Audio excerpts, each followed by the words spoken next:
Once I said, people thought I was being too simplistic. I said, you might be better off being a messenger in a winning party than a general secretary that has no party. The purpose of party is to win power. We don't seem to want to learn. Please, we happen to be living in times. See, when I went to Parliament in 1969, the population of Ghana was just 10 million people. The whole Ghana. 10 million. As we speak now, population has moved to almost 40 million. I'm sure it might be even more. Full of youngsters who may not know anything of traditions. We are talking democracy. We are talking rule of law, accountable governance. We are talking private sector. Because we believe in wealth creation. Not because we are greedy, no. Without wealth, you may have the finest ideas, you can't implement the ideas. That's why we respect the private sector. We want to encourage the private sector to come into its own. If we have Ghanaian billionaires and they become billionaires legitimately, what's wrong with it? That's how the world moves. We believe in these things. But then, with all these ideas, well, what is the organization? See, to organize in current times, you must strategize. Your opponents, I remember they built a headquarters and said they were opening a school. They come from a tradition of organization. The first president of Ghana told his followers, organization decides all. Organization. Drilling people like into soldiers, military. So they take organization very seriously. They may not have a good message, but if they are united and they have got propaganda, they've got propaganda. They will make falsehood seem truth. You may have all the ideas, but you are not organized. Everybody is boss.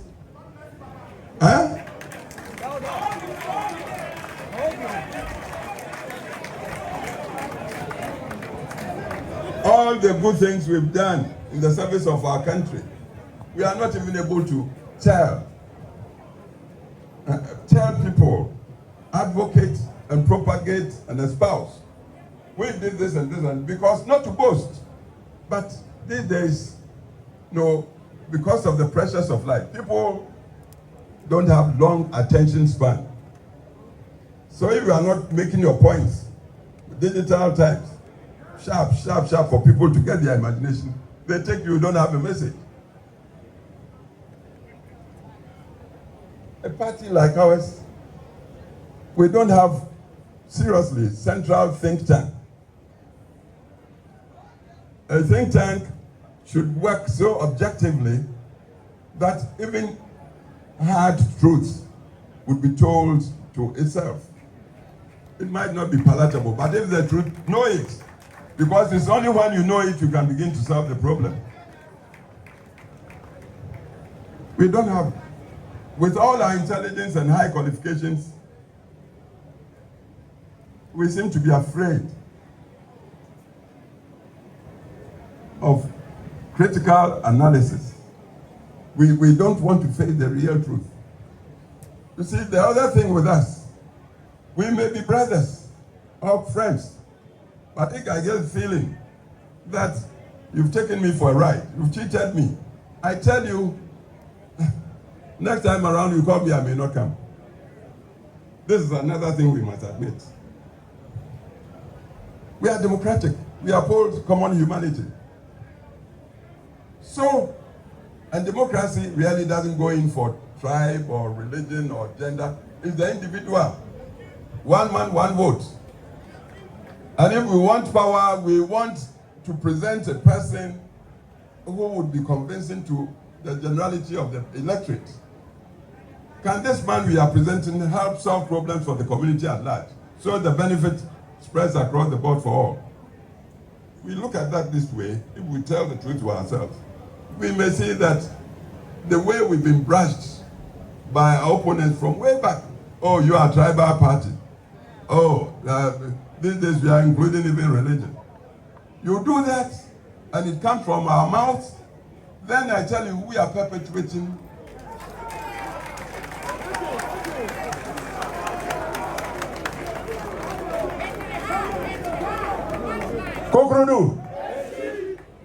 What we should be doing to get out of the, we are in a rut, a chasm, a deep gorge we've been put in there.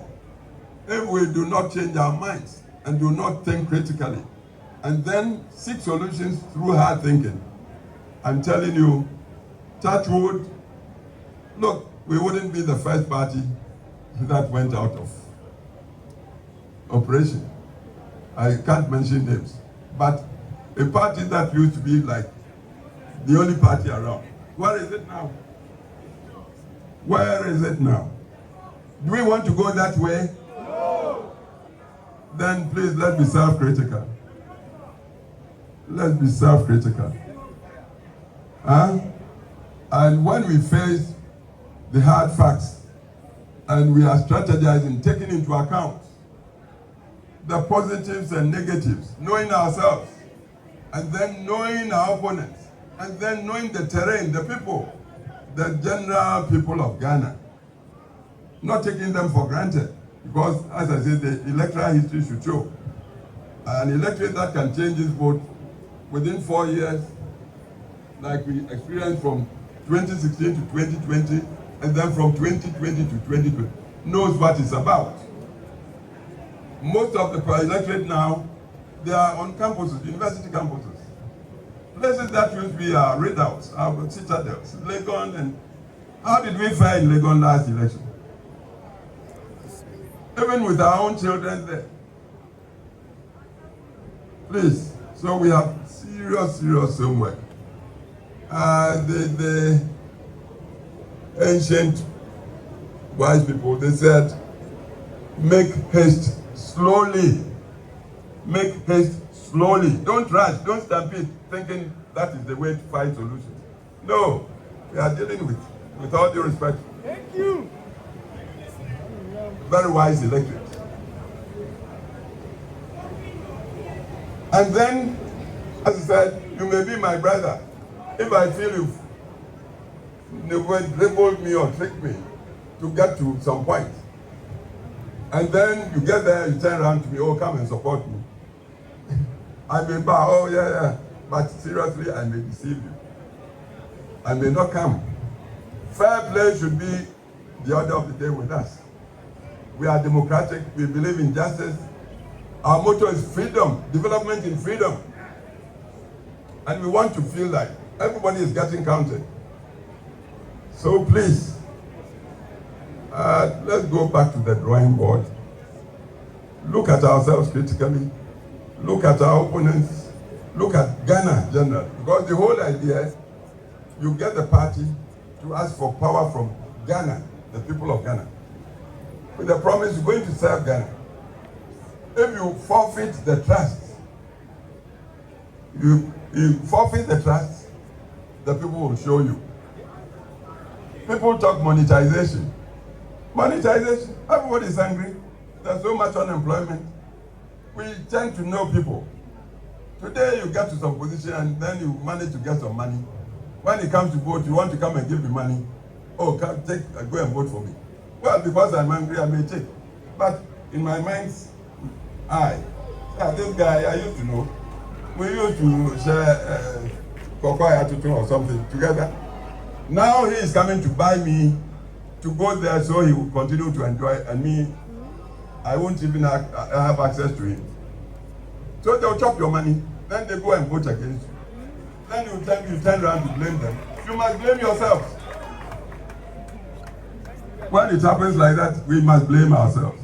Because the people, as poor as they are, they want quality service. Our principles are there, high principles. High principles. And I believe when we are talking party, we must know is the principles we subscribe to, not the person who just on a temporary basis has been given the vote. Yes, Dankwa espoused democracy, but the party is not Dankwa.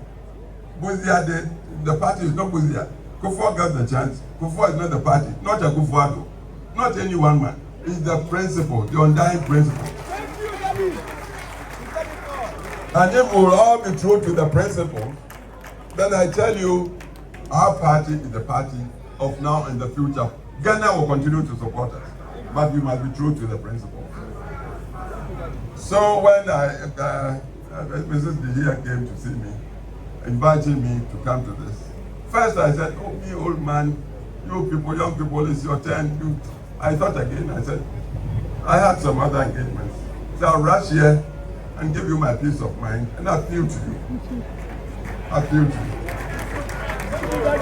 Appeal to you. Please, the Institute is a very strategic, if we use it rightly. We can abuse it.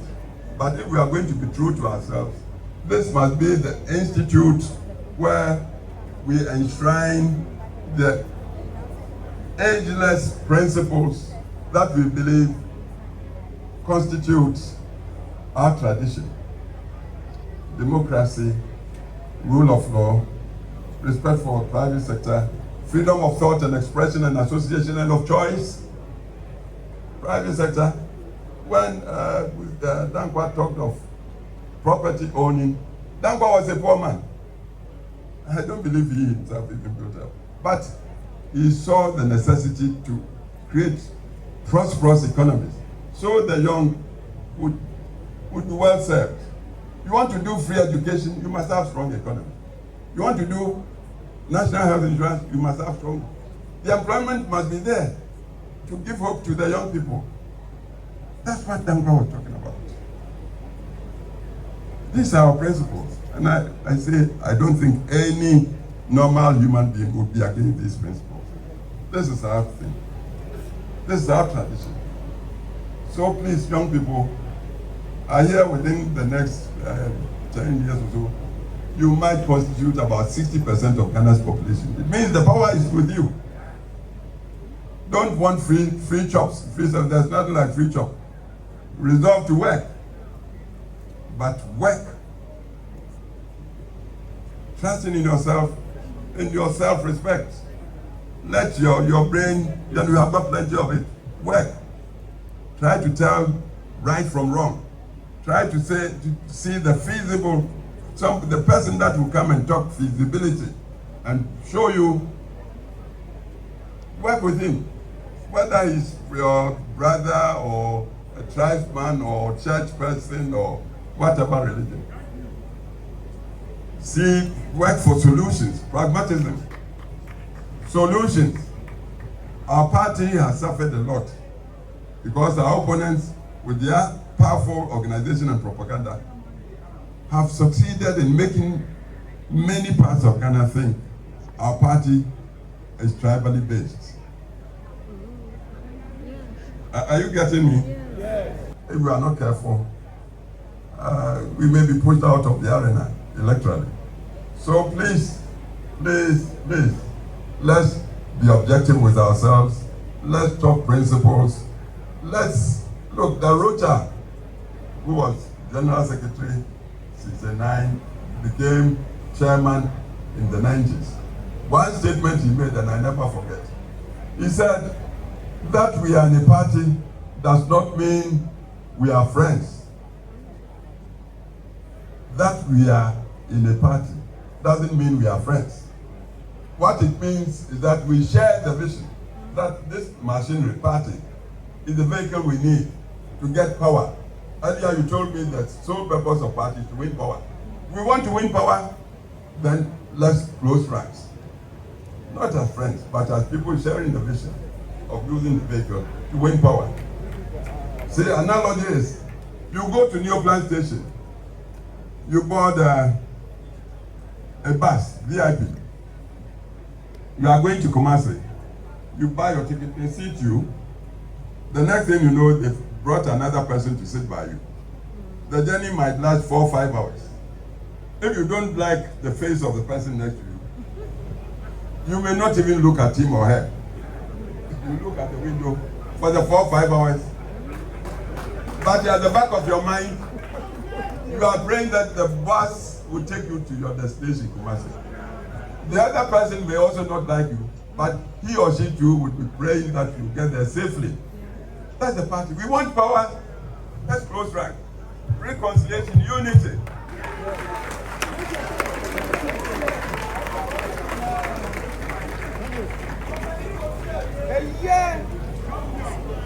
If we are not learning to reconcile, and if we are also not learning that Ghana is awake and getting more and more critical, especially of the politicians. Grassroots. We must not take grassroots for a joke.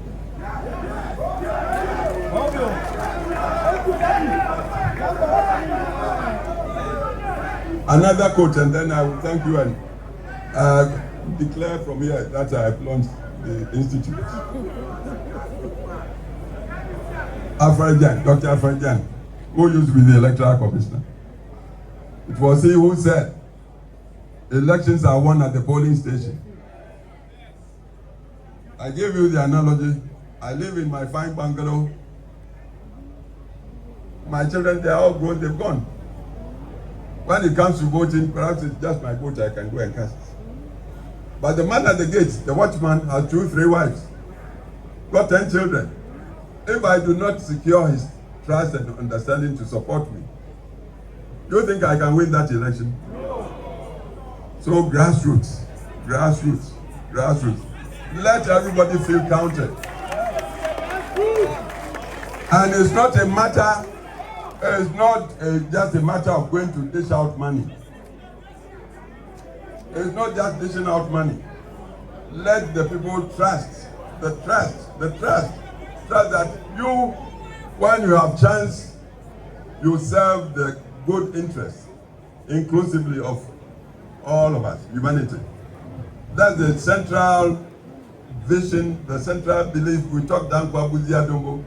What they believed in was common humanity who must be respected and be given dignity of humanity. If we do this, then I tell you we have no problem. And the institute that I see this occasion to launch, I pray God should bless it and should be an institute to impart deeper awareness of what getting involved in party means. It's all about power. Power, if you don't have power, you are dead. That's what it is.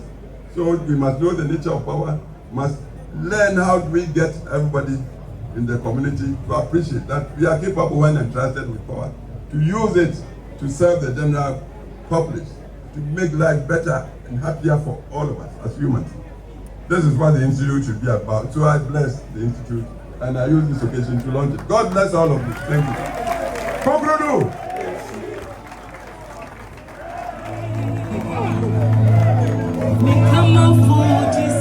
Growth of a property-owning democracy. He explained it.